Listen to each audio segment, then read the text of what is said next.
दोस्तों, कि आपके साथ कभी ऐसा हुआ है कि आप किसी मुकाम पर जाएं तो आपको यूं महसूस हो कि आप इस जगह पर पहले भी आए हैं, लेकिन आपको इस बात का बिल्कुल भी याद नहीं होता कि आप इस जगह कब आए थे।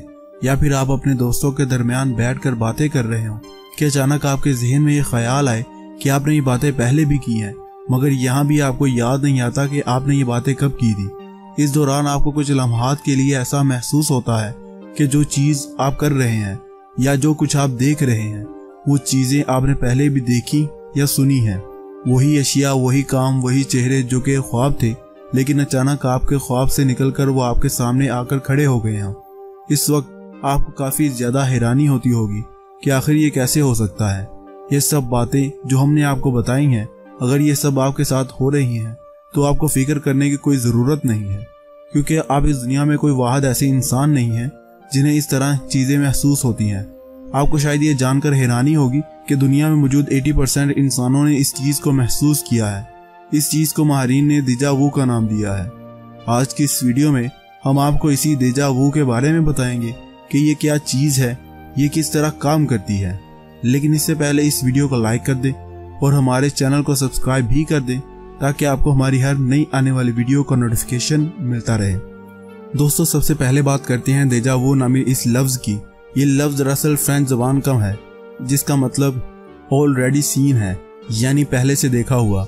इससे ताल्लुक़ रखने वाले दो अल्फाज मज़ीद भी हैं, जैसे कि प्रेस्क व्यू यानी ऑलमोस्ट सीन और जमाइस व्यू जिसका मतलब नेवर सीन है।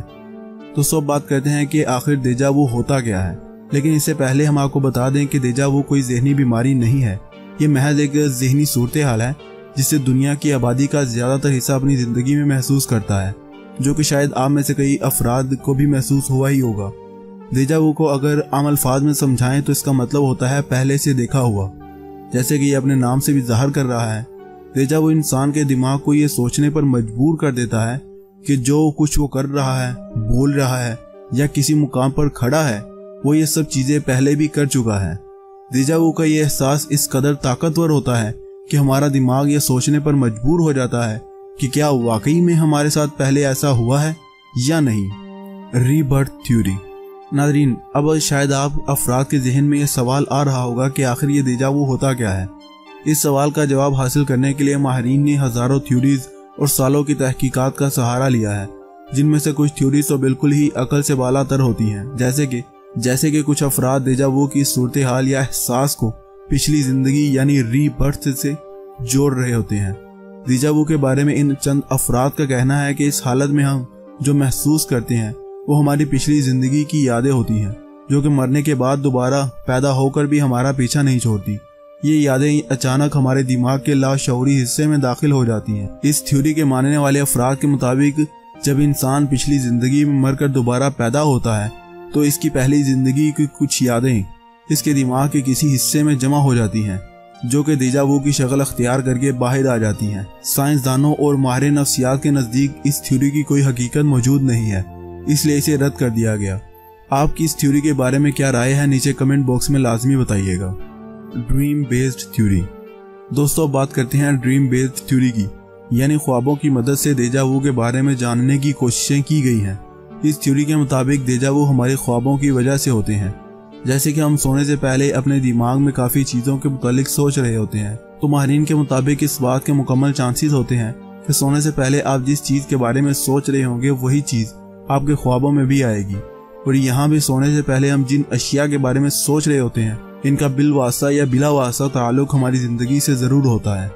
मान लें कि आप अपनी फैमिली के साथ बाहर कहीं घूमने निकले हैं, ये चीज़ आपने अपने ख्वाब में देखी, और जब हम ख्वाब से बेदार होते हैं तो अमूमन हम अपने ख्वाब का 90% हिस्सा भुला चुके होते हैं। और जब आप अपनी फैमिली के साथ हकीकत में कहीं बाहर घूमने जाते हैं तो ये आपका ख्वाब वाला मंजर आपकी आंखों के सामने आ जाता है, जिससे आपके जहन में ये सवाल आता है कि आप इस जगह अपने घर वालों के साथ पहले भी आ चुके हैं।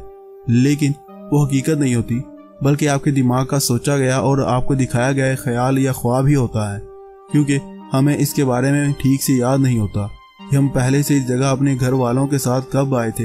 इस थ्योरी ने भी माहिरीन की डेजा वू को समझने में काफ़ी हद तक मदद की है, मगर इनके मुताबिक ये थ्योरी भी 100% सही नहीं है। Glitch theory.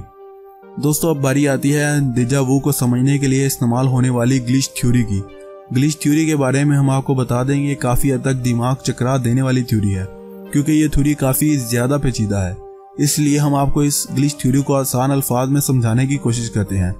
अमूमन देजा वू हमारी जिंदगी का एक छोटा सा लम्हा होता है जिसे हम कुछ देर बिल्कुल भूल जाते हैं, लेकिन ग्लिच थ्योरी के मुताबिक देजा वू हमारी जिंदगी का बहुत बड़ा और अहम हिस्सा होता है। इसके अलावा ग्लिच थ्योरी के बारे में हम आपको मजीद बता दें कि ये थ्योरी ड्रीम बेस्ड थ्योरी को मुकम्मल तौर पर गलत साबित कर देती है। ग्लिच थ्योरी के मुताबिक देजा वू कोई ख्वाब नहीं है, बल्कि एक हकीकत है। जैसे कि मशहूर ज़माना साइंसदान एल्बर्ट आइंस्टाइन ने भी कहा था कि टाइम इज एन इल्यूजन, यानी वक्त एक वहम है। आइंस्टाइन के नज़दीक इस बात की गहराई कुछ और थी, लेकिन इस थ्योरी में कहा जाता है कि इस दुनिया में वक्त जैसी कोई चीज़ मौजूद नहीं है, बल्कि वक्त एक वहम है जिसे इंसान की ज़िंदगी को बेहतर बनाने के लिए इस्तेमाल किया जाता है। वहीं ग्लिच थ्योरी में कहा जाता है कि वक्त एक वहम है और देजा वू हमें इस वहम से बाहर निकलने में मदद करता है। ग्लिच थ्योरी के मुताबिक देजा वू इंसान को गुजरे हुए माजी, मौजूदा हाल यानी प्रेजेंट और आने वाले मुस्तकबिल यानी फ्यूचर, इन तीनों में एक साथ जीने की सलाहियत फराहम करता है। इसलिए जब हमें देजा वू का एहसास होता है तो हमें ये महसूस होता है कि ऐसा हमारे साथ पहले भी हो चुका है। यहाँ इस थ्योरी के अल्फाज का मतलब ही हम आपको बता दें कि ग्लिच का मतलब रुकावट या गड़बड़ होता है। देजा वू में ये रुकावट हमें अपनी असली जिंदगी से थोड़ा ब्रेक दे देती है। इसी चीज या एहसास को ही देजा वू कहा जाता है। Parallel universe. दोस्तों, इन सभी थ्योरीज के अलावा भी माहिरीन ने देजा वू की कई वजूहात बयान की हैं, जैसे कि कुछ माहिरीन देजा वू को पैरेलल यूनिवर्स की थ्योरीज से जोड़कर देखते हैं। जैसा कि आपने किसी साइंस फिक्शन फिल्म में भी देखा होगा कि हमारी इस दुनिया के साथ इसके पैरेलल दुनिया भी मौजूद है, जहां हमारी ही शक्ल सूरत के अलग अलग इंसान मौजूद हैं।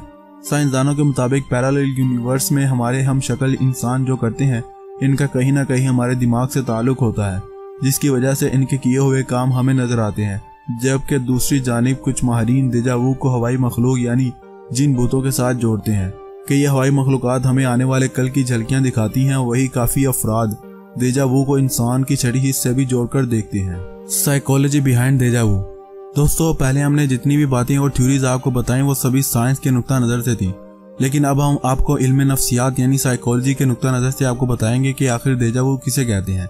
साइकोलॉजी के नुक्ता नज़र से देजा वू इंसानी दिमाग में मेमोरी की मुताबिकत बरकरार ना होने की वजह से होती है। देजा वू का हमारी मेमोरी यानी याददाश्त से गहरा ताल्लुक है। इस बात को समझने से कबल आपको ये बात समझनी होगी कि इंसानी मेमोरी किस तरह काम करती है। जैसे कि आप सभी बखूबी जानते हैं कि हमारी याददाश्त के दो हिस्से होते हैं, जिन्हें शॉर्ट टर्म मेमोरी और लॉन्ग टर्म मेमोरी कहा जाता है। शॉर्ट टर्म मेमोरी में बाहर से आने वाली तमाम तर मालूमात को अंदर से प्रोसेस किया जाता है, जिसके बाद शॉर्ट टर्म मेमोरी को लॉन्ग टर्म मेमोरी में मुंतकिल कर दिया जाता है और ये वहीं जमा हो जाती है। लॉन्ग टर्म मेमोरी में हमारी पूरी जिंदगी की यादें होती हैं, जिन्हें जरा सा याद करने पर वो याद भी रह जाती हैं। देजा वू में ये यादें शॉर्ट टर्म मेमोरी से हुए बगैर सीधे लॉन्ग टर्म मेमोरी में चली जाती हैं, जिससे हमें यह एहसास पैदा होता है कि हम कुछ कर रहे हैं, वो हमने पहले भी किया हुआ है। मगर ये सब अभी तक नामुकम्मल थ्योरीज हैं। किसी को भी देजा वू की असली हकीकत आज तक मालूम नहीं है। साइंसदान अभी भी इसके बारे में रिसर्च कर रहे हैं कि किसी न किसी तरह इन्हें देजा वू की असलियत मालूम हो सके।